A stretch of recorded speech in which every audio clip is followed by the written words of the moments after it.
The Fall 2020 Hinkle, Pryor, and Fischer Parent Empowerment Conference. Realities for a New Reality. 2 days, 25 workshops, renowned speakers and presenters, by families, for families, nearly 40 hours of unfiltered and straightforward information, made possible by the leaders in disability rights advocacy for over 45 years, Hinkle, Pryor, and Fischer, attorneys at law. So welcome to this session of our ongoing encore presentation series of the Fall 2020 Hinkle, Pryor, and Fischer Parent Empowerment Conference.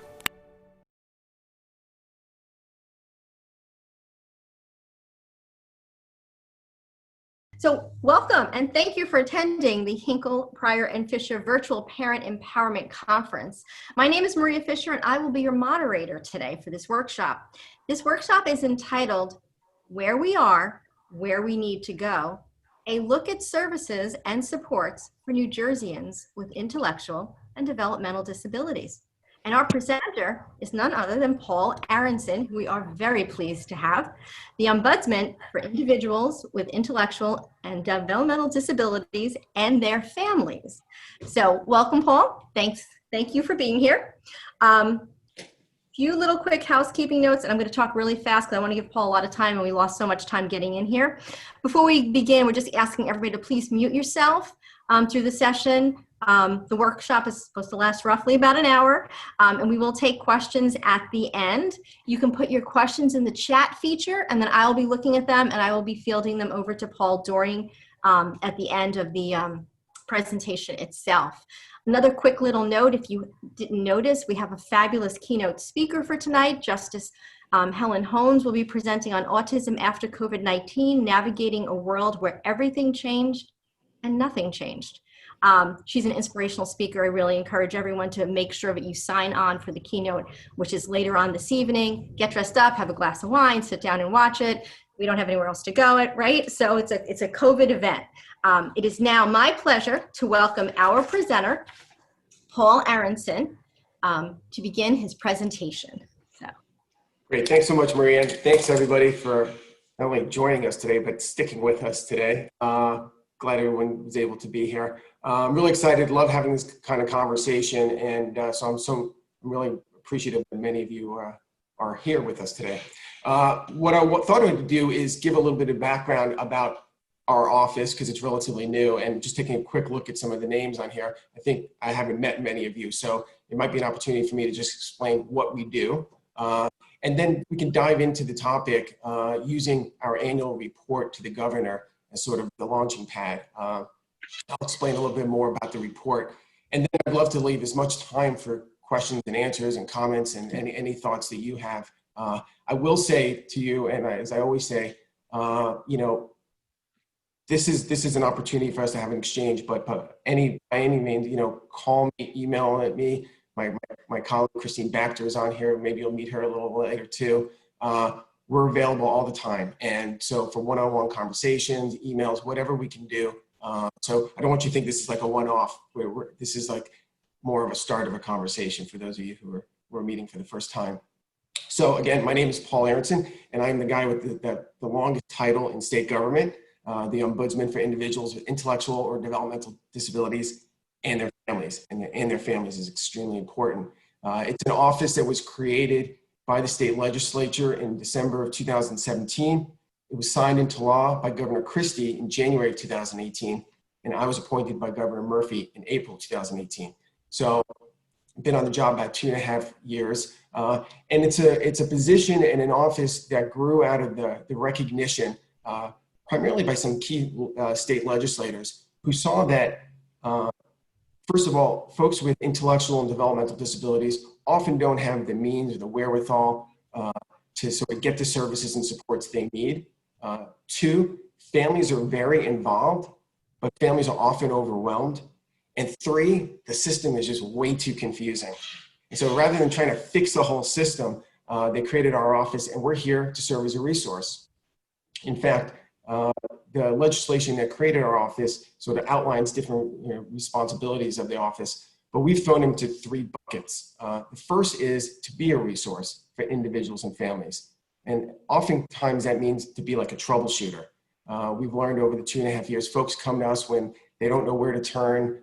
They don't know, if they get an answer they don't agree with, they don't know who to speak to or something like that. They come to us and we try to connect them with the resources they need, not just on the state level, but on the county and local level too, as well as through the advocacy community, legal community, whatever we can do just to connect people with the resources they need. Second, we work very closely with individuals and families to look for ways to improve the system, to make it more user-friendly, to make it more accessible. That could be small issues, that could be large issues. And the report that I'll be talking about in a minute is one of the instruments we use, one of the tools we use to do that. And third, and very importantly, and sort of overarching, we work to help make sure that the voice of individuals and the voice of families is heard in a meaningful way on issues that directly impact them, but also on the larger policy discussions. We want to make sure that the individuals with disabilities and their families have a seat at the table, a real seat at the table. And that's something that we're constantly working on. The breadth of our office is large. We work with individuals, we work with children as well as adults of all ages. We work across the state. We work on all issues that impact folks with disabilities and their families. Very importantly, when they created the office, they put us technically in the Treasury Department.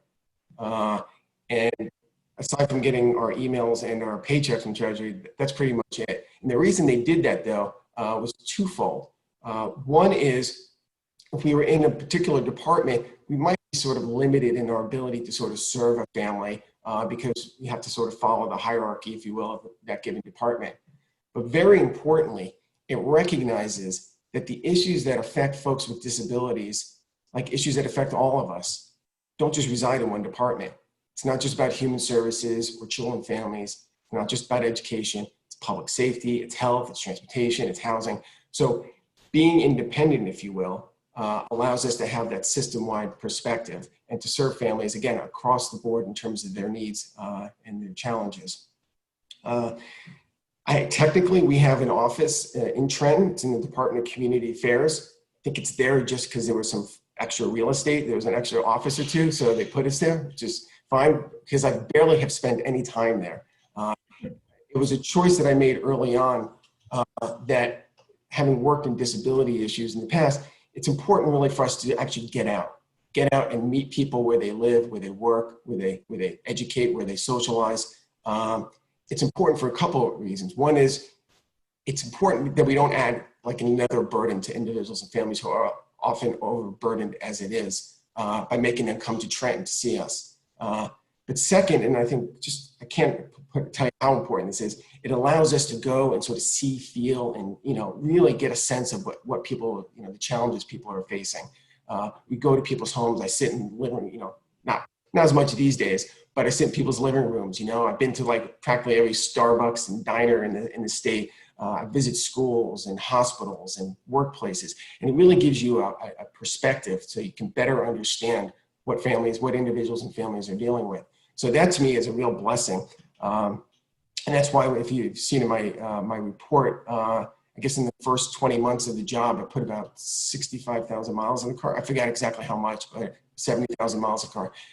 It's great. It's for the little state, but it's just able to just get everywhere and meet people. And again, where they live, where they work, where they socialize, and where they learn.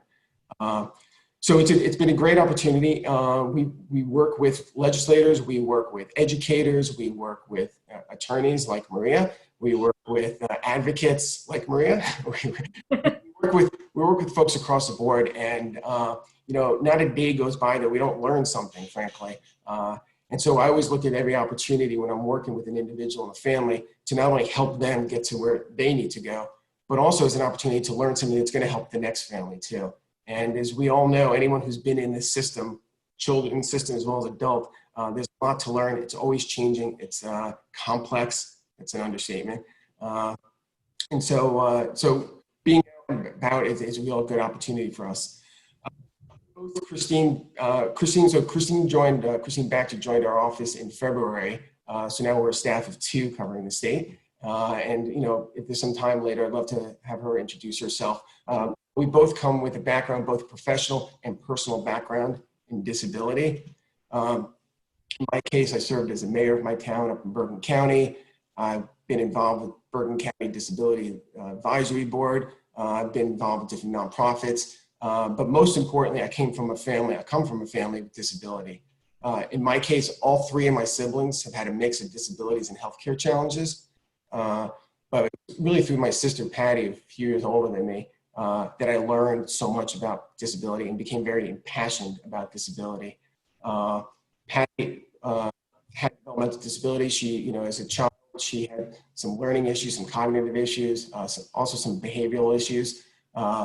Physically, though, she was a dynamo, very athletic, loved to dance. She and I used to play softball all the time together, running bases, and she, incredible energy. When she got out of high school, she went to NYU because NYU had a one-year program for special ed students back. I don't know if they still do, but to help them become teacher assistants. And Patty loved kids, and so that's what she did. She went from there. She got a job at the United Nations Daycare Center. She was a teacher's aide. And she lived independently. She would take the subways to the city, and she was everything, she was really making her way and living a very independent, fulfilling life. But then in her 20s, my sister's disability started to express themselves physically. And she started to need a cane, and then she needed crutches, walker, and eventually she needed a wheelchair. And eventually she became quadriplegic. She required a feeding tube, trach. She became effectively nonverbal. And so, and as she was progressing, as her disabilities were set in as such, my mom became, once again, her caregiver, like she did when we were kids. Now my mom stepped in again. And through them and through that whole experience, I learned so much about disability, really being a sibling and having sort of a front row seat, and seeing the challenges that my sister would go through, often painful challenges, little and big ones. I learned about DSPs, the important role that DSPs play in a person's life, and a very personal role in an individual's life.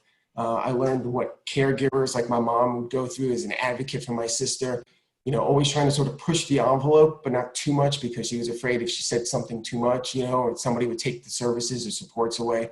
They're really precarious position, and I'm sure a lot of you families have been in and sometimes are still in. So I learned so much. I still remember the first time my sister started using a wheelchair, and she loved to go shopping, and I took her to a Macy's. They had moved down to Florida, and I took her to a Macy's, and seeing the clothing rack sort of hitting her in the face as we tried to sort of navigate our way. It's these little things that are just so important to folks that you only learn with the personal experience that we have as individuals with disabilities or family members. So they had moved down to Florida because they both wanted the warm weather. But eventually, as my other siblings started to have their own challenges, it became clear that at some point I was going to become Patty's caregiver, bring her back to New Jersey. And so at that point, I was mayor of Ridgewood up in Bergen County. I started to look into the system of care in New Jersey myself to sort of try to find my way through it. Previously, I had heard a lot of experiences from family members, but now I was sort of diving right in. And it's a complicated system. It's a really complicated system. In our case, we were looking to either see about retrofitting our house and seeing if we could sort of bring Patty to come live with us in our home, or look for some place that had the capability to take care of us. She had some complex medical needs, and it was eye-opening at the time. Unfortunately, we never got a chance to bring Patty up to New Jersey. In 2017, first my mom took ill, and she passed away. And it was June 20th, 2017. And then 3 days later, my sister Patty passed away. And it was a real blow to us, as you can imagine, and real heartbreak for us as a family, and just shocking. But at the same time, it was sort of beautiful, and it was poetic because, they were so close, these two, and they sort of traveled this journey together, and they were continuing the journey. My brother and I still joke that my sister took a look at the two of us and sort of shook her head and said, "No, I'm going with mom." But but even in their passing, it was a learning experience about, again, what families go through, and the heartache and the pain and the and the decisions you have to make. So I share that story often because it's one of the main reasons that the governor appointed me to this position. He wanted somebody who sort of spoke the same language and understood at least some of what some of the families are going through. And also, I share that story because I want all of you, I want folks to know that, I get it, what I mean? And I think that's really important. It's going to be a point that I'm going to bring up later in our discussion. But I think it's important that we have people in these roles, that have some personal experience, some lived experience, if you will. So anyway, going back to the office, we have to do an annual report. That's one of our jobs and responsibilities that the legislature gave us. And the report, the guidance, guidelines for the report were kind of minimal in the legislation that created the office. So we decided to use it as an opportunity to sort of tell the story, if you will. The story that I'm sure all of you know, to talk about the challenges that families and individuals are facing. And so, the report, and I don't know if you've seen it, we're going to make sure you get it if you want it. Did a report last year and this year's report. But it really, sort of addresses systemic challenges faced by individuals and families, as well as issue-specific ones. And it's although it's 44 pages, it's not an exhaustive list of the issues because there's just so many. But these are the ones that are brought to our attention over the course of last year. And one of the things I point out in the report, and I should point out here, is by the very nature of our office, people come to us with problems. That's why we're here, to help people sort of fix and find their way through these things. That means a lot of folks don't come to us with these success stories, right? People don't pick up the phone and say, hey, Paul, I want you to know this is really working out well, what I mean? Great thing, But so I recognize that. It was sort of like when I was mayor, people didn't come to me and say, hey, great, love the tax increase, but it's an opportunity, but people come to us with their problems. And so the report reflects that. It reflects the challenges and really try to strike that balance in tone and presentation. But I'll just give you a few of them, and then just give you my thoughts on sort of, where we are, where we're going, and then I'd love to open it up. But let me just check the time. Okay. I'm speaking fast, try to make up for that lost half hour. We luckily have a tiny little bit of flexibility because there's actually a break after this one. So if we run over a tiny bit, so don't feel stressed. Okay. Yeah. Okay. I'll back up. So in terms of the challenges, one of the biggest challenges is, and I said this last year and I say this again this year, is the complexity of the system. It's just too complex. And that in itself is a barrier to people getting the services and supports they need. I'm just pulling up because I have so many issues on it. The complexity of the system. There's so many offices, and so many names, and so many programs, and so many eligibility requirements, and it's mind-blowing. And again, these are lifelong disabilities, and so we're talking about folks that are sort of in the system, for the duration, and it can become overwhelming. And I have some thoughts about how we can sort of simplify things, but to me, little things, big things. If we don't do something, the system's going to crash because it is too complex. And I'll be glad to sort of dive into that and any other topics later on. I also speak about the need for more choice, the need for more flexibility. We talk a lot about being person-centered, which is great. It's a wonderful goal. But we're not truly person-centered. It's not, we've got rules and, regulations, which make sense. You need guidelines and stuff, but there needs to be flexibility. There needs to be some accounting for the individual preferences and needs of individuals and their families. I talk about the need for choice. I talk about the need for more focus on, whether it's housing, choice, or employment or anything else, that we can't have this one-size-fits-all mentality. And I know we always talk about trying to get away from that, but I find us constantly going back to that. And so we need to look at every individual as an individual and every family as an individual family. And that's not always easy, but that's what we need to do. That's our charge, to serve individuals and families. Let me put on my glasses. More need for a disability perspective. Now, this is something I talk about, and this, when I talk about going, sort of our way forward, we need to find, and this is a theme you'll find throughout the entire report, we need to find a way to make sure that folks with intellectual and developmental disabilities and their families are more meaningfully engaged, more meaningfully involved in the process. What I mean by that is, first of all, we need to have more folks with disabilities and family members in key positions, and not just in government, but throughout the disability community. We need them to have that perspective. We need them to sit on committees, not just disability committees, but also committees that deal with other issues, because every issue has a disability component. In fact, one of the things I suggested in there is it'd be great if all legislation had, instead of not just an environmental impact statement, but also a disability impact statement. How does that impact us? And the example I use to sort of draw out that point, I use it both reports, is the issue of plastic straws. As we all know, there's been this national movement, as well as one here in New Jersey, to ban plastic bags and to ban plastic straws. It's good for the environment, makes sense, right? Really worthwhile goals. Except if you're somebody who has mobility issues, you might need a straw for your hydration. You might need it for your nourishment. It might be a tool, a requirement that you need. And so to ban them is forget about being just discriminatory. It would really impact your quality of life. I've got to believe, though, wherever that idea came up about banning plastic straws, whether it was in a Sierra Club meeting or some legislator's office, if they had somebody in a wheelchair sitting at that table, that idea would never have made it out of that office. Because no one wants to hurt people, but they're just not thinking. And you can't expect people to understand and think this way. But that's why, when we talk about diversity in the workplace, we talk about gender diversity, racial diversity, cultural diversity. That's all so important, right? Because we need different perspectives to sort of help us shape and develop policy. But too often we don't have that disability perspective. We don't have someone who gets it, who can say, hey, wait a second, let's not ban plastic straws because some people actually need them.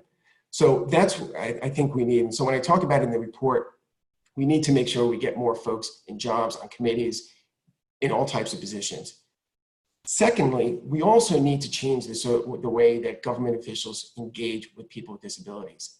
We in this office, are very fortunate. Again, we get to go out, we get to talk to people one-on-one.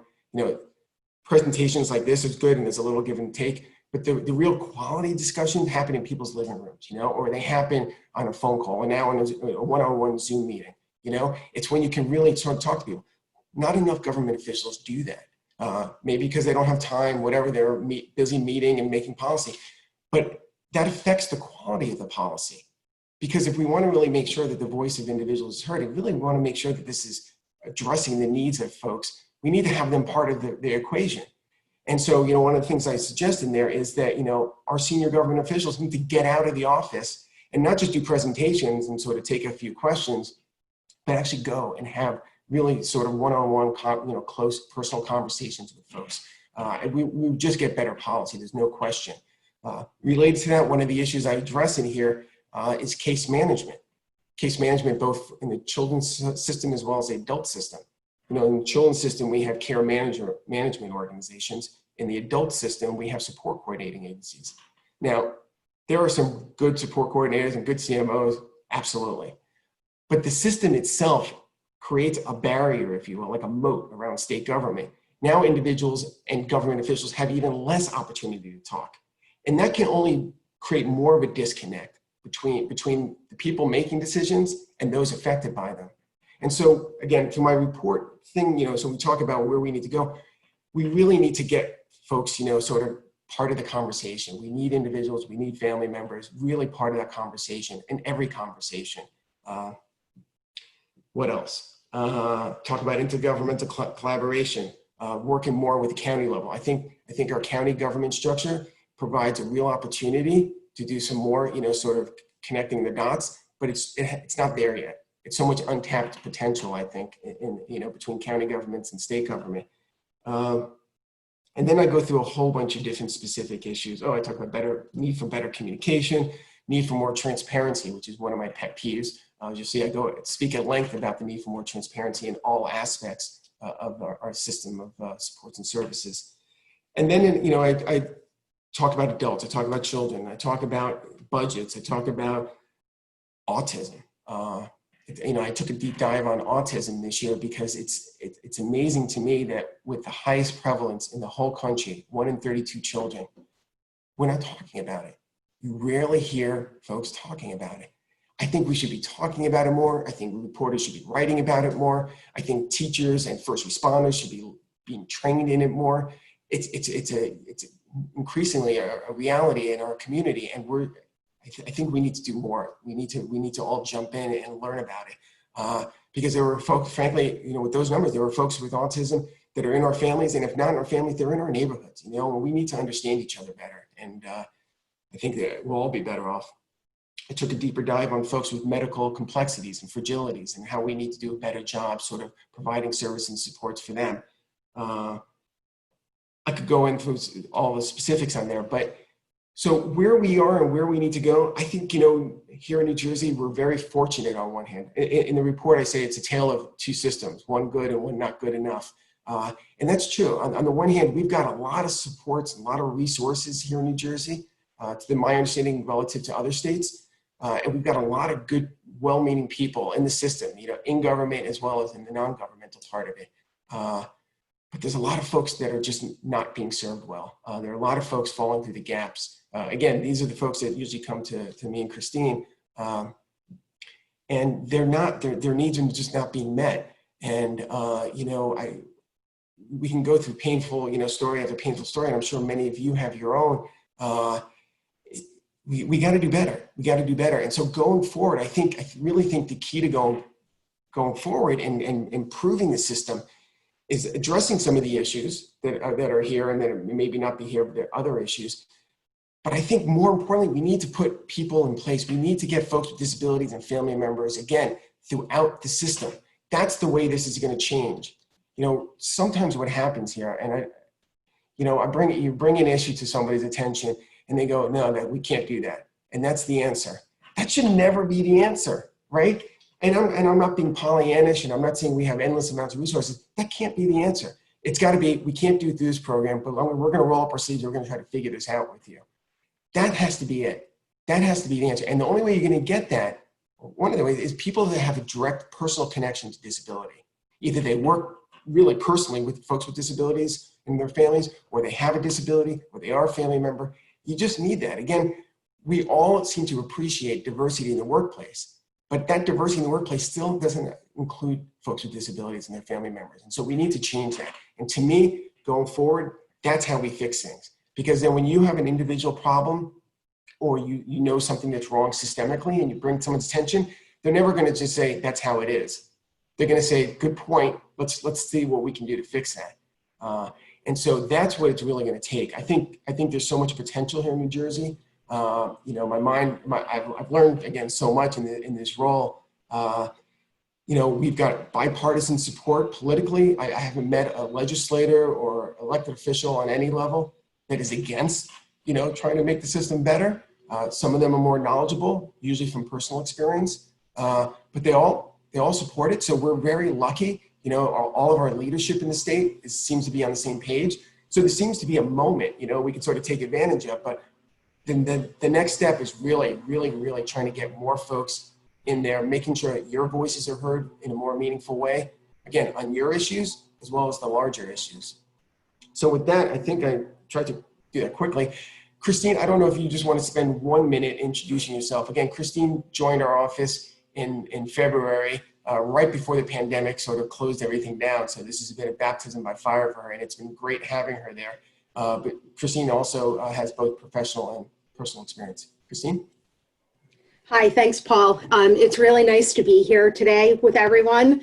I really feel for the technical support issues that were going on. I know as Paul and I have jumped into having to have family meetings and things virtually online, I know it's really challenging. So, but again, as Paul said, I joined him back in February, and I do have personal experience with disability. I'm the mother of a 22-year-old son on the autism spectrum. So again, primarily the lived experience. I spent 15 years at home, not always by choice, but because he needed a full-time caregiver, an advocate, somebody at the IEP table. He has some other health challenges as well. So that was my primary focus. And during that time at home, I had the opportunity to be involved with nonprofits in an advocacy role. So one of the things I did was I worked closely with first the National Alliance on Autism Research, which later became Autism Speaks, and we helped make some changes to the insurance mandates here in New Jersey that did allow the coverage for the applied behavioral analysis benefit, which was huge. I've also worked here in Mercer County in Hamilton Township as an advocate on our Mayor's Commission for persons with special needs. Professionally, I spent the last 6 years also at NAMI Mercer, which is the Mercer County affiliate of the National Alliance on Mental Illness. I have a lot of experience and interest in the challenges of severe challenging behavior, mental health conditions, and comorbidity with people with developmental disabilities. So that's me. Sometimes if you reach out to Paul, you might hear from me first. So again, I'm looking really forward to just continuing this work with Paul and meeting families and getting to know your concerns as well. So thanks. Great, thanks, Christine. All right, Maria, let's do some questions or conversations or something. Yeah, so, all right, so I'm now unmuted. So if anybody has any specific questions, general questions, any kinds of questions or comments, we can put them into the chat box, and then I would be able to ask those, or if you want to, I know Paul, you're both very much into actually hearing from individuals. So they said if we can manage it well, if you like raise your hand or you unmute and you want to actually just ask your own question, we're happy to do that. As long as we all kind of just be a little bit mindful. It's hard because you can't see everybody on the screen, that if somebody else is talking, to kind of just let them finish. So any questions? Oh, I have somebody's hand up. Your name says Brian, but you do not look like a Brian. So do you know how to unmute? Let me see if I can unmute you. I'm going to send a little message that says ask to unmute. Let's see. Can you unmute if you just tap on that picture of the microphone? There you go. Okay. My name is Sharon Manfredonia, and my husband's name is Fred. Maria, I know we have had conversations in the past. With COVID-19, we have had a lot of, I won't say, but frustration with my son's provider. Right now, we are asking for him to see his own physician. Right now, she won't allow it. We can see the provider's physician, but we want to use our own physician because Kevin has been used to the physician, knows his medical history. Over the past, we've been back and forth. It's not neglect by no means, but we've had issues. And what we found out that we were told, well, the state has left mostly policy up to the individual provider. And during COVID-19, of course, we could not see him, and we understood that. She said once she opened up and she had locked down all staff, we could see him for a week. When that came up, when she unlocked the group homes to the staff, no, we could not see him for a week. It was 6 hours once a week. And we asked, okay, we're in our own bubble, we're both over 65, and we're not doing risky behavior, mask, and everything else. She refused, or not refused, but we could put him into quarantine after that, which we really did not want to do. And our reasoning was realistic, it was logical, and she didn't agree with it. And all right, we agreed to the quarantine. Now we want him to see his own doctor. And she's telling us, well, if the doctor can go up to the agency, well, she can't. And the doctor's office is safe as her group home because the staff is coming in 3 shifts a day. Do we have any recourse here? Thanks for the question, and thanks for sharing some of your story. Through the pandemic, Christine and I have been working with families dealing with similar situations, right? So how much, this has been new to all of us, and the providers had to sort of, lock down, and the DDD, we had to lock down back in the spring. As we've been opening up as a state and as a community, there have been a lot of issues similar to the one you're talking about that Christine and I get involved with, where DDD does allow a lot of latitude for the providers. Sometimes, what it's worth, sometimes, it makes sense and we agree with it, sometimes we don't. And we've work with families and providers and try to find some accommodation where we think that they're being unreasonable or they should be an exception. So we'll be more than happy to reach back to you. I think you reached out to us yesterday. So what we can do is try to work with you and the provider and see if we can find some kind of accommodation. I know it's hard for some of these folks to strike that balance, and they're trying to protect everyone, and we get that. But sometimes it can be overdone a little bit, and sometimes there are certain exceptional situations that should be given a little more latitude. So we'll be more than happy to work with you and see if we can. Okay, thank you. Thank you. I mean, we're not asking for the impossible. And over the past, year and a half he's been there, it's going on almost 2 years, we've hit other issues, like when you said that families should be more engaged. And we're just advocating for them. And there was some other issues I'm not going to go into right now. And it was issues that we weren't exceptional. When I questioned her, she said, well, we can discharge Kevin. It wasn't because of Kevin's behavior. It was because we were trying to advocate, and we did it in a polite way.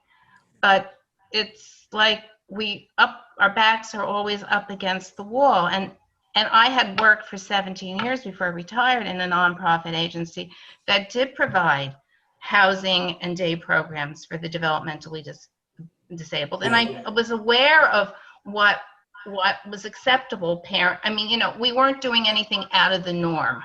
Right. And we feel that,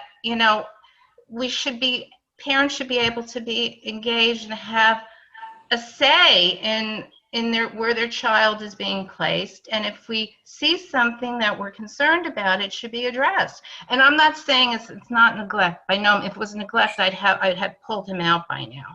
Sure. But, I hear you, and I don't mean to cut you off because I know we have other questions. But I'm sorry, no. No. But your point is really well taken, and it goes back to like even the experience I had in my family. I told you my mom, the precarious position that families find themselves in. You're advocating for your child, but you feel like if you say too much and you put and the power dynamic that exists between the provider and families is one that's off balance sometimes. Again, some providers are great; they welcome and encourage family engagement. Some are different, and it's a tough position that you and so many families are in. But again, I'll look forward to our conversation. We'll see what we can do. Okay, thank you. Thank you very much. Thank you. Oops. So we do have somebody who's we have 2 people raising their hand, and we do have some questions in the chat box. So, whoops, what did I just do? Technical. There we go. So I see Lisa, I think your hand went up first, and then we'll go to one in the chat box, and then Connie, you're the next person with your hand up. So Lisa, are you able to unmute? Is that why you're raising your hand to ask a question? Let me see what I can do. Ask to unmute. Can you hear me? Now we can. You're unmuted now. Sorry. Okay. I just wanted to find out where I could find a copy of the Ombudsman's report to the state. Oh, do you know where the chat box is here? Because while we were talking, I think Christine put the link into the chat box. If not, we have the ability to email everybody who's on this. So the firm will send out an email as soon as this is over, and we'll also put the link in there. Okay, yes, I see it now in the chat box. Thank you. Now, try to get it from the chat box, because once the meeting ends, I don't think you have a way to go back into it, so we'll still send that email later. Just on the report, thank you for asking. Okay, thank you. Thanks for asking for the report, and I welcome feedback, bad or otherwise, on it. But I like to tell people that when I was first putting out the report last year, for some of my colleagues within government, they were like, "That's not true. That's not true. How can you say that?" You know what I mean? And I was like, I bet you once we put this report out, people are going to tell me that, sure, nothing new here. You know what I mean? This is stuff that all the individuals and families that have been in the system know about. And true to form, that's what happened. And the best compliment I got still last year was when a family member said to me, read the report, aside from some of my recommendations, they said, "Yeah, there's nothing new here, but it's nice to see it all on government letterhead." the validation and sort of some of the challenges that families are faced, that yes, you know, they do exist. You know, we do hear you. We do see what the problems are. So, you know, again, that was the spirit with which we wrote the report. I hope, you know, again, we welcome any feedback on it. I'm going to go to one of the questions in the chat. It says, my son is 18 and African American. There are many racial challenges that crop up in addition to being severely nonverbal autistic. Of course, I worry how he is treated by law enforcement when he is in a meltdown mode. He currently lives in a group home in Hamilton, New Jersey, and I live in Morris County. I would like to bring him closer once he is finished with school. It seems that residences I think it means residences for severe autism are difficult to find. What do you see on the horizon for more residential properties for this segment of the population? Before I address that particular point, just on the public safety thing, I'm glad somebody brought it up, because one of the things we've been doing over the last year increasingly has been working more closely with the Attorney General's office and the folks in the Office of Emergency Management.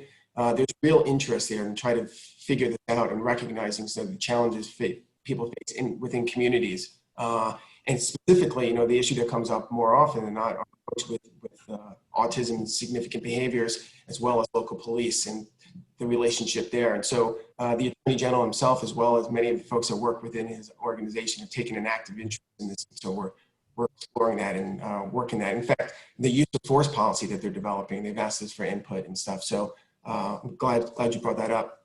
And housing, you know, it's interesting, as most of you probably know, you know, here in New Jersey as well as elsewhere, we've gone from big institutions to 4-person group homes.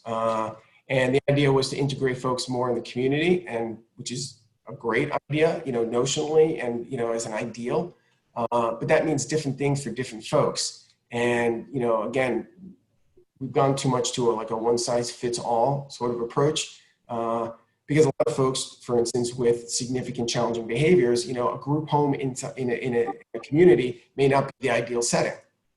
In fact, it may not really be in the community, except physically in the community, but there may not be, you know, any opportunity for that individual to go out by themselves, to sort of, you know, be independent.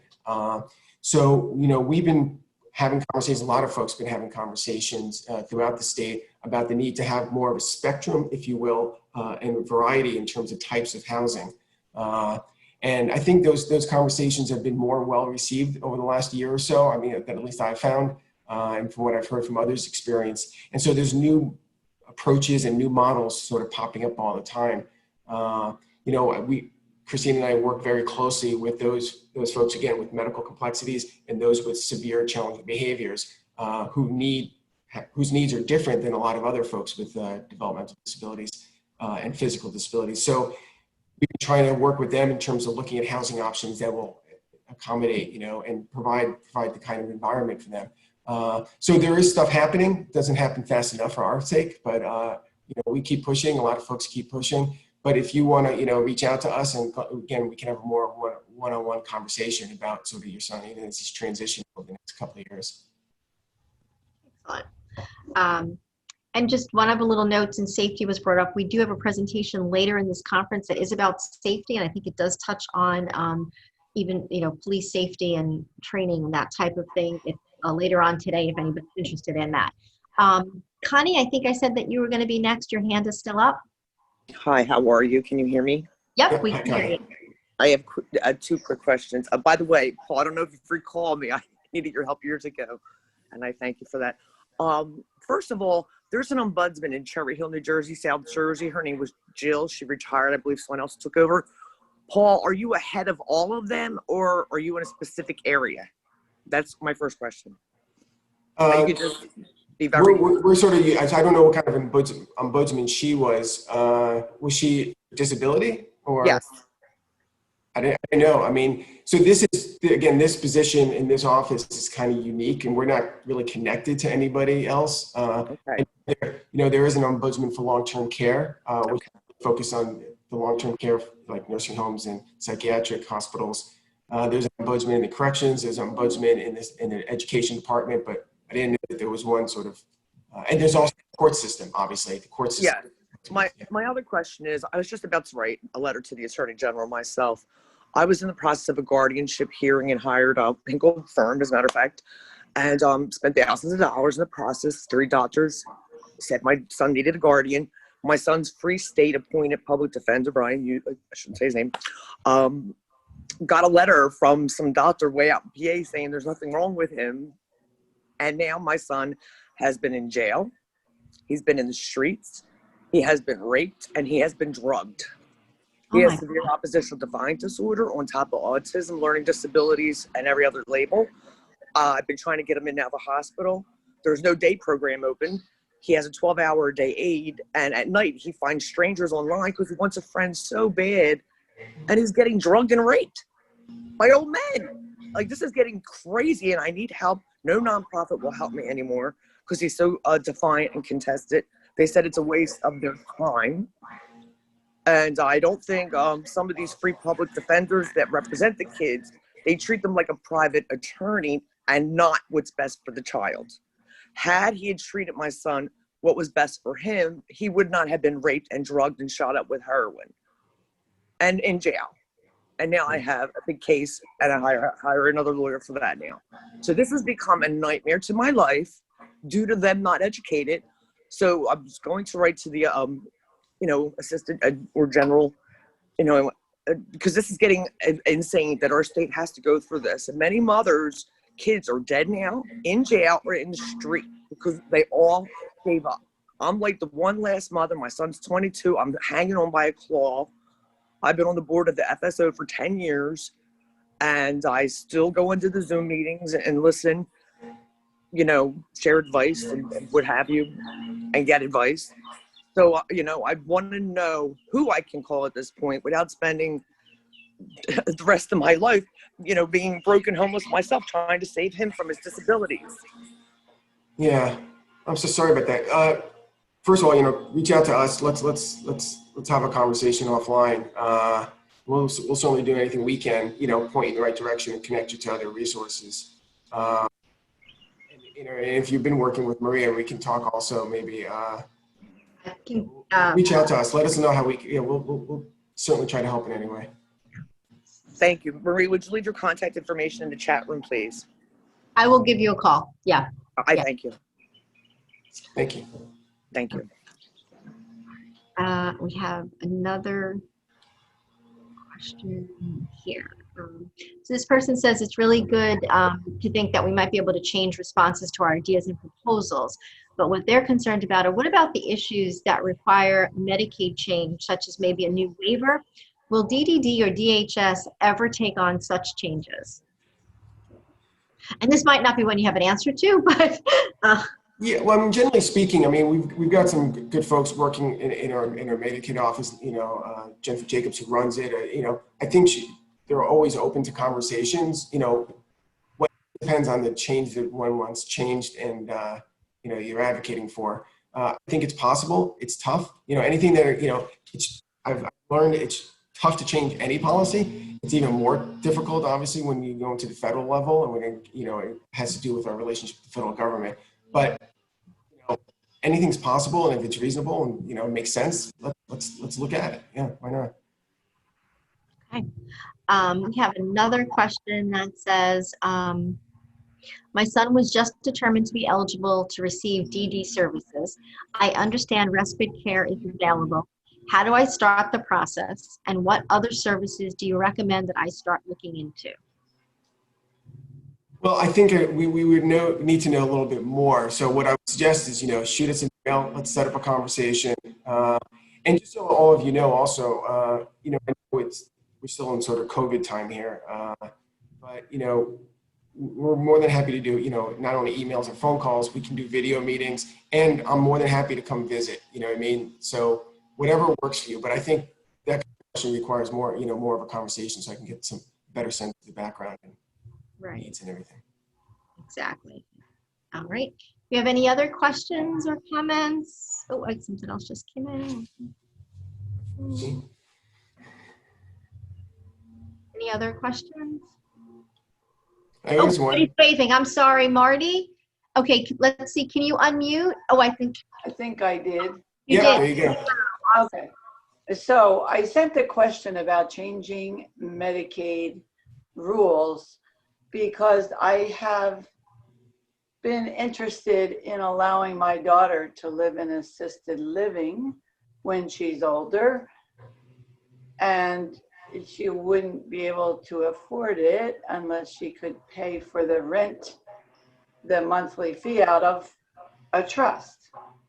And DDD, of course, will deem her ineligible because that would count as too much income for her to have support services there.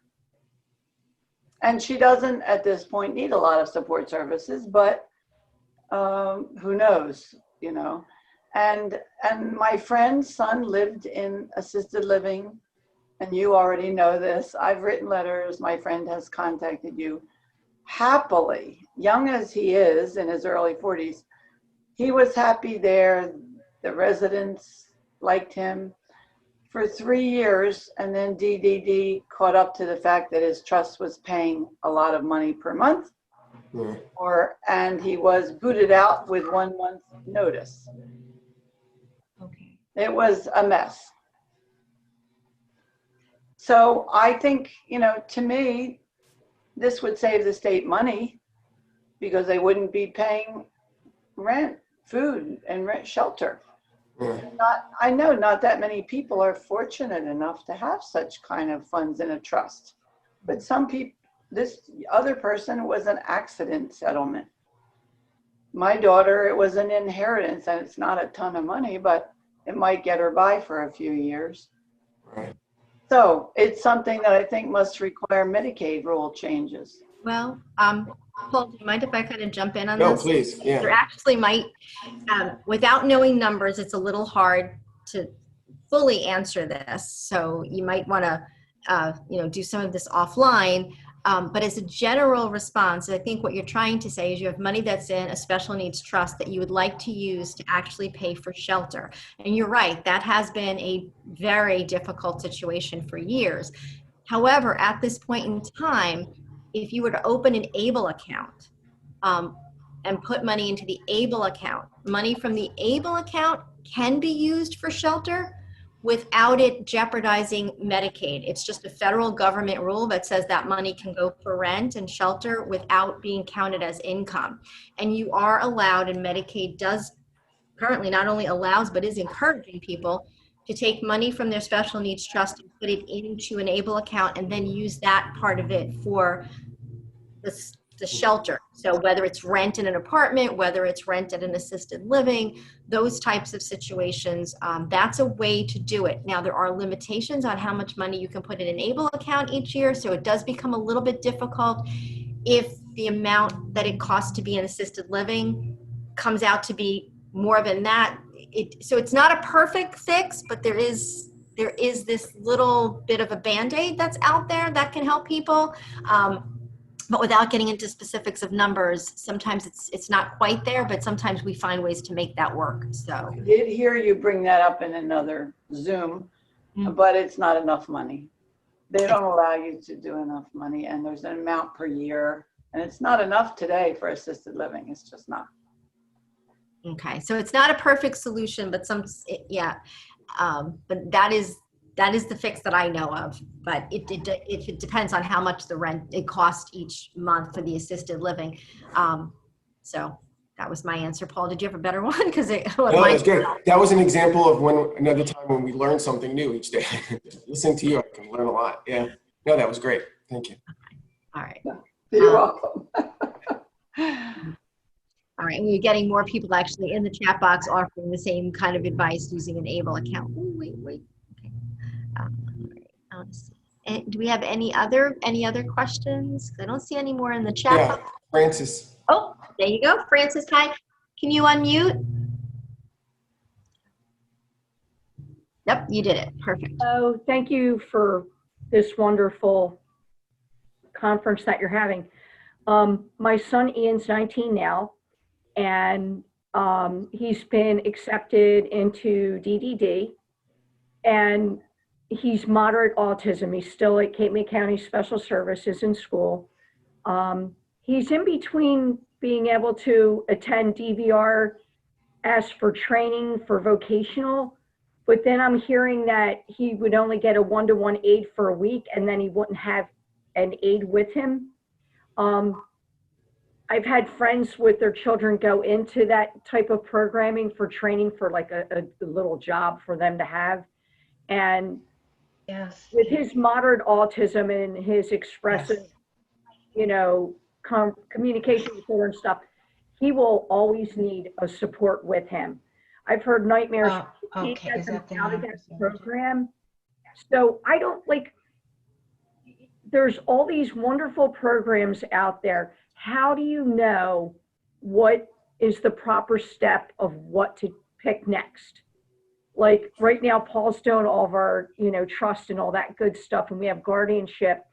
We've had a lot of great advice about all that, but we're at the cusp now where we have SSI, we have Medicaid for Ian, but we use my husband's benefits. He has wonderful benefits, and we'll continue to use them until he's 26. You're given a diagnosis. It's like being hit by a truck. You run with it. You do everything you can. You take them to the best experts. Now we're, once again, from 18 going to be an adult. Thank God we got guardianship.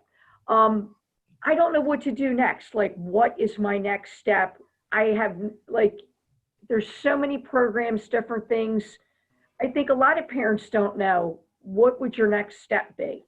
Ian will live with us as long as he's able to. We have 4 guardians. We can act independently. I'm the primary guardian of my son.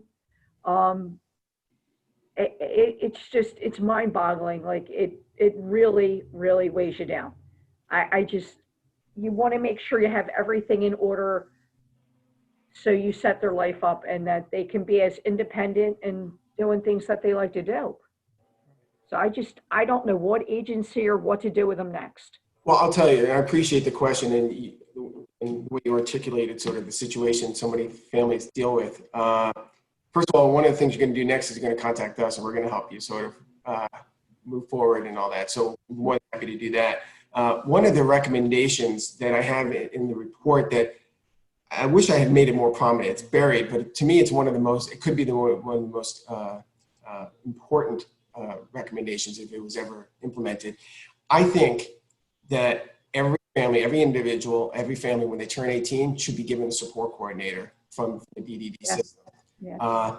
Because right now, you know, we talk every family, even in communities and school districts where they have the most supports, they talk about the plan, what to do next. And it's such a different system. There's so many, you know, you're going from a system of entitlements to all of a sudden a system where there's a lot of resources, except you don't know how to navigate it. Yeah. And the way it's set up right now is you get a support coordinator like 3 months before, you know, your child turns 21. To me, it would be such a great investment, and it would help students, kids, you know, becoming adults in every school district across the state, everyone who's got an intellectual developmental disability. If you could, when they turn 18, the state gives you where you can choose a support coordinator that can help you, not just get into the DDD system eventually, but to help you with questions of guardianship and supportive decision-making, to help you with questions of like healthcare, going from a pediatrician to an adult doctor, to help you with transportation, how to think about transportation, how to think about housing, just a resource for families that you could reach out to. It wouldn't be like ongoing conversations, but it's somebody who would be there, who knows the system, who knows the issues, and who has their feet in the adult world. Yeah. I think to me, that would be one of the best things we could do. Related to that, I think what we should do is, you know, right now you can't get DDD services until 21. Mm-hmm. To me, that is an arbitrary number. I know it's used because folks, they want, you know, to use, you know, all of the entitled, you know, resources out of the school system. And that's great. And that works for a lot of folks, keeping your kid in, you know, in school till 21. But some want to leave when they're 18, they want to graduate with their peers or for whatever other reason. We should be, those folks should be able to go into the DDD system right then because you're at Medicaid eligible. You know, as soon as you get Medicaid eligibility, why not? Yeah. So I think that, you know, those two changes, I think would go, just be so dramatic in terms of how they improve people's lives across the board. Right. Well, I can't say enough for our school system. We have phenomenal case managers from our sending district, Middle Township, and Cape May County Special Services. I have nothing but praise and thanks for unbelievable amount of teamwork, everybody. I'm on all kind of committees at school, pandemic committees, and I'm on 3 or 4 different committees. I'm a parent contact for people that become newly diagnosed with autism to help them out. And it's just like in the very beginning when you get early intervention for a very short amount of time, and then you're putting your 3-year-old nonverbal diaper wearing child on a school bus to go to school. You know, like you go through different parts of their life and you go to the IEPs and you support, but then you get to the point now where you're like, oh my gosh, what the heck? I got to plan the rest of his life. And if the pandemic didn't do anything, it gave you a little dose of reality of homeschooling my, he's verbal, but significantly delayed. And just to see them at home with lost souls. Like, I don't want to see this child, young man, I should say, he's 19, sitting in a house by himself in his bedroom playing video games all day. He's very much involved in Special Olympics, different, groups for exercise because he's a lone wolf and would stay by himself all day. I see him getting on the bus now. They just went back 5 days a week. And you can see the confidence building back up, so I feel like he's going to turn 21, be out of school, and it's going to be like you're hit by a bus. And, they love routine. They like their regiment. And, I want them to be prideful and have a little job, and we'll continue to support him in Special Olympics and other activities, taking them. But, with DDD and other outlets, like you said, I'm lucky. They're like, wow, you're ahead of the game. And I'm like, I don't know. We never applied for Social Security or anything. My husband has a good income. I felt like I didn't want to feed off the system. So we just did all this right at 18 years old. And I'm lucky that we were successful and got past all that. We have SSI now. We're signed up, DDD, an acceptance letter. So I feel confident about that. And we have family that said he'll never be placed in a residential, or assisted living. And I'm like, never say never. You don't know what the future will bring for any of us, and you want to have things in place for what if. Right. Absolutely. No, you bring up a lot of good points. And just going back to the employment piece that you started with, because it speaks to sort of this gap. So DVR, their responsibility is to sort of get somebody up and running and get into a job. They can help career counsel and do that, and they can help start it. And then DDD can provide supportive employment to somebody who, maybe like your son, who needs somebody on the job with them. But if you're at 18 to 20, you're not going to get that second piece of it. No. So that just speaks to it. So everything you said, I hear you. Definitely reach out to us. But I would love if there's a way to do it. And I'm trying to talk to some, other folks about this, but if there's a way to sort of bridge that gap. And I think just making a support coordinator, a resource, something at least available to answer questions in the right direction. I think that would be such a worthwhile investment. I really do. Yeah. So Paul, in the chat box, you're getting a lot of support for this starting at 18 thing. So just so you know, there are people saying it's a great idea. Kids don't want to stay in school. Anyway. There's a bunch of people who are like, so if you... I'm looking. Thank you, guys. Nothing is more, I find nothing is more persuasive to people down in Trenton than a whole bunch of family members who are making a whole lot of noise. So, maybe when COVID's over, we can have like a little rally about this or some meetings, and we can share, the emails of these people who are like interested, or they can reach out to your office directly. Because absolutely we're getting more of them. Just 100% agree. It should start at 18. Like this is all this. So I know you might not be able to see it because you're presenting, but I just wanted you to know that you're getting a lot of support for that. Yeah. So, good. Yeah. Speak up. Yeah. Thank you. I appreciate all of your input, and definitely, I'm his advocate. I'm a homemaker. I'm here for him. So we will do what we have to do for him. Good. Absolutely. Yeah. So we do have a couple of questions. Somebody's asking, what is DVRS? And somebody's asking, how do I get a coach through DVR?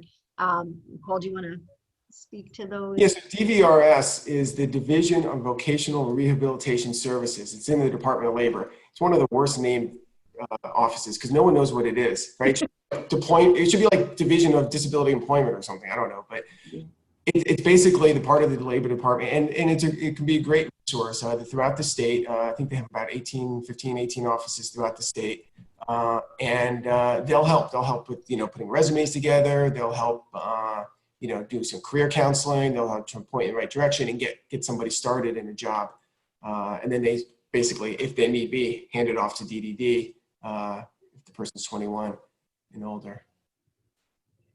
I'm just trying to scroll through to see if I missed anything because all of a sudden they were coming in. So your support for your position was coming in so furious. I just want to make sure I didn't miss It's anything. great, and again, I try not to, we try to be very realistic about resources. They're not an endless amount of resources, but not everybody's asking to join, start DDD at 18. If some families are fine staying in the school system till 21, that's great, but that option should be there. That option should be there. And a minimum, just to have somebody, a support coordinator who can answer questions, because you're left alone. You know that, and the support coordinator is even better than a transition coordinator. Not taking anything away from a transition coordinator in school, but the support coordinator has their feet sort of in the adult world. So they're already looking for, So the transition coordinator is helping you, but they're like a bridge, if you will. Support coordinator can take that handoff and work with the transition coordinator and sort of really get the person set up for success. And again, not just on DDD and things like that, but on finding doctors and dentists and lawyers to help with,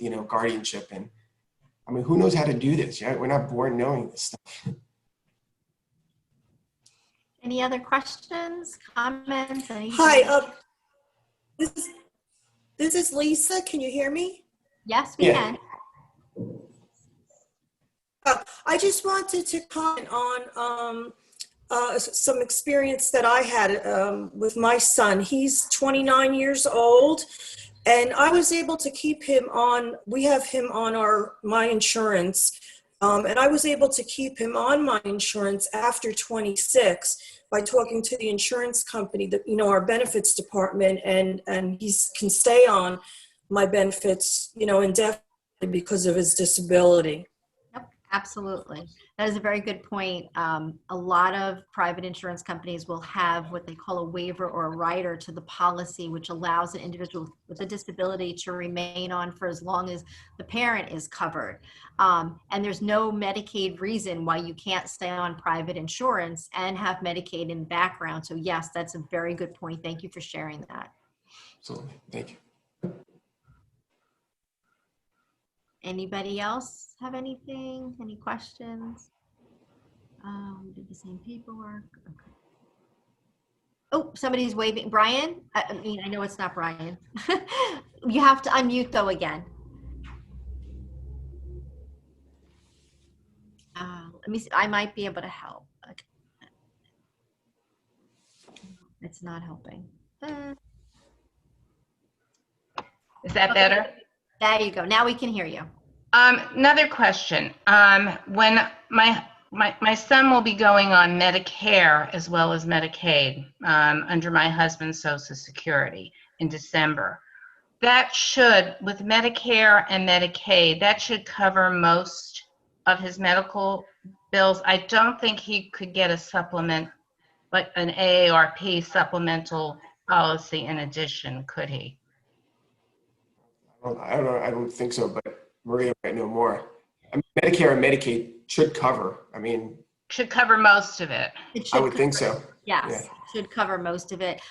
I'm pretty sure you can also get supplemental as well, but there's a fee for that. But you don't. I realize that. Yeah. Right. So you kind of have, that becomes a very personal, like, family choice, like whether or not the two of them together cover everything that you need. But for most families, that really becomes a point where they do give up their private insurance. So. Yes, and I know, and it would, on most times, I would presume it would cover most expenses. Yes. Okay, thank you. Thank you so much. The session was terrific. Thank you. Thank you. Appreciate it. Okay, somebody's asking, wait a minute, we did the same. Oh, we did the same, Lisa. Some paperwork is involved, but it works. Oh, how do we find out if our son is on Medicaid and Medicare?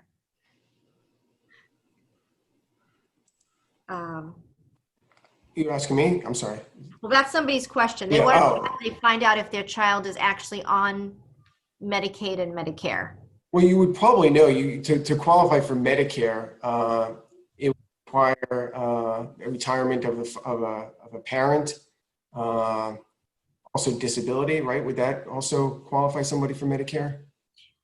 Well, Medicare, you get a child with a disability gets it through their parent getting their Social Security benefits. So they get it as attached to a wage earner is how Medicare, but you would get paperwork for that. And Medicaid, you would have to apply for, so you would know. I don't know anybody who wouldn't necessarily know that they have Medicaid because you had to apply for it. And Medicare, you would know because the individual who has the disability, once they're receiving a Social Security benefit that is attached to their parent, 24 months later, they're eligible for Medicare and they would get paperwork to fill out. So if you're unsure, I was gonna say if you're unsure, feel free to reach out. We can help you try to find out what the answer is to, whether or not you have it or not, and how to get it if you need it. Right. Yeah. And then somebody's just making a comment that we need more nonprofits to help families with like guardianship, people who are really well educated with this population. My son receives Medicare because he has worked enough. Yes, that's another way that you would get it. If you're residents, please leave a message. Somebody would, if the child themselves is on an SSDI benefit, they would also get Medicare that way. That is also correct. Thank you for sharing that. All right. I'm not really seeing too many more questions, but we definitely have a few more minutes because we started kind of late. So I don't want to cut anybody off. If anybody has a question to ask, I'm going to just scroll through and see if I see any hands going up. I don't think so. I see one question. Oh, you do? Okay, I missed it. Where? No, my son is turning 18 in December. Can we get a support later of DDD about transition? Unfortunately, no. But feel free to reach out to us. We'll be more than happy to sort of help with any of that. But that's exactly what I'm talking about. At 18, it'd be great just to have that resource available for families. Absolutely. Thank you. I missed that one. So.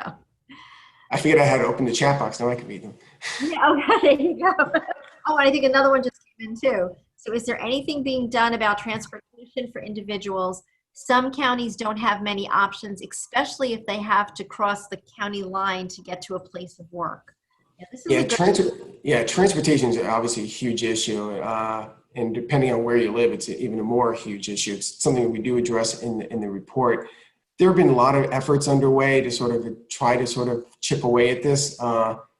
It's tough. I mean, there's Access Link, right? There's NJ TIP at Rutgers, which is a great program that sort of teaches, if you will, folks how to use the fixed line, the buses and the trains that exist.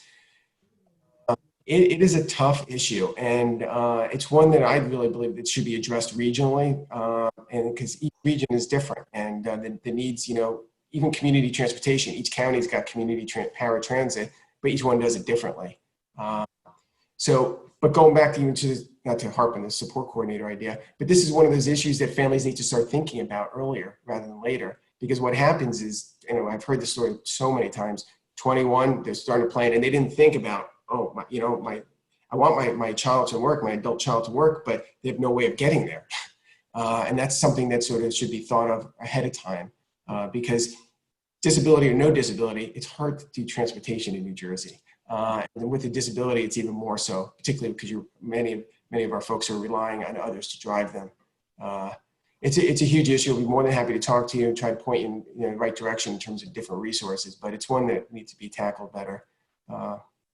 Okay. We have a couple more questions, and then we probably will break. Let Paul and Christine kind of do a little bit of a closing. And you can always reach them at their office. Christine put their information up again so that you can all grab it. Okay. Somebody's asking. I see Walter's on. Hey, Walter. How are you? Let's see. Whoops. Okay, so we, Community Access Unlimited, working on a major program with the ARC Mercer oh yeah, yes. That's great. Yeah, our Mercer has been doing really innovative stuff in terms of transportation.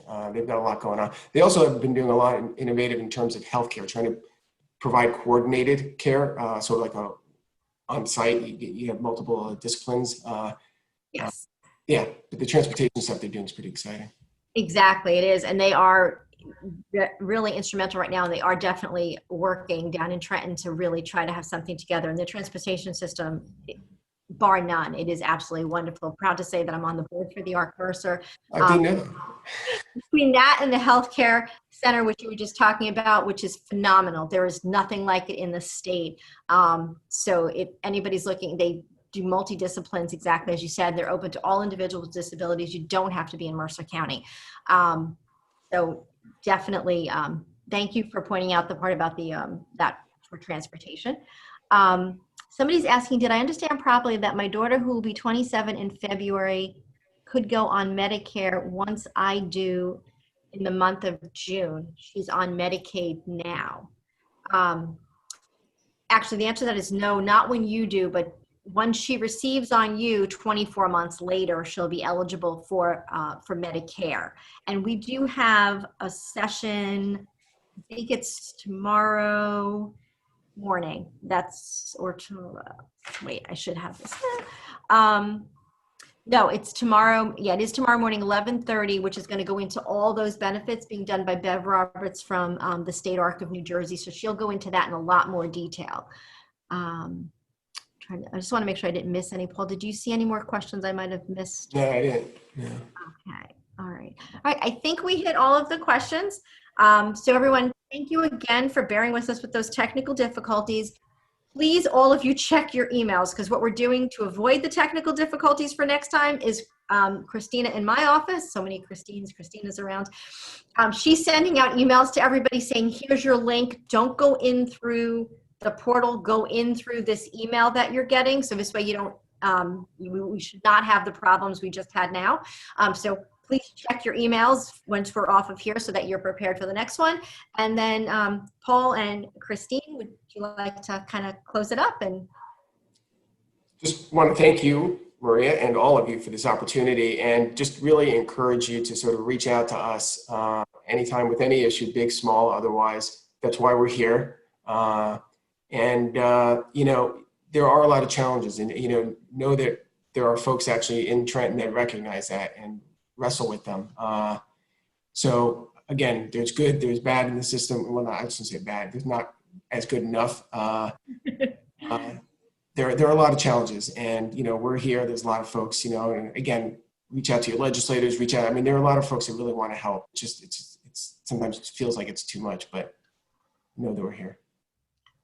thank you. Christine, do you want to say a few words too?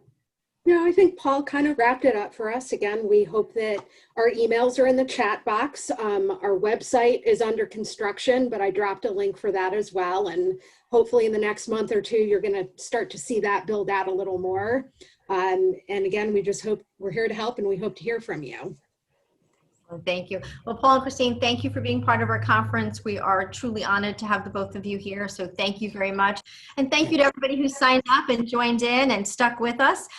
Everybody take your 15-minute break, because that's about as much time as you have before the next session starts. And hopefully we'll see you on one of these Zooms in just a few minutes. Check your emails again, just so that you have the right link to get in for the next session that you signed up for.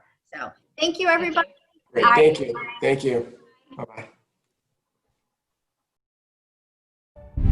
Thank you for watching this encore presentation from the Fall 2020 Hinkle, Pryor and Fisher Parent Empowerment Conference. With 24 other presentations to view, there is plenty of additional information to help you become empowered. As a reminder, the information contained in this video is not a substitute for individual legal advice and does not create an attorney-client relationship. Copyright 2020 Hinkle, Pryor and Fisher, PC, Attorneys at Law. All rights reserved.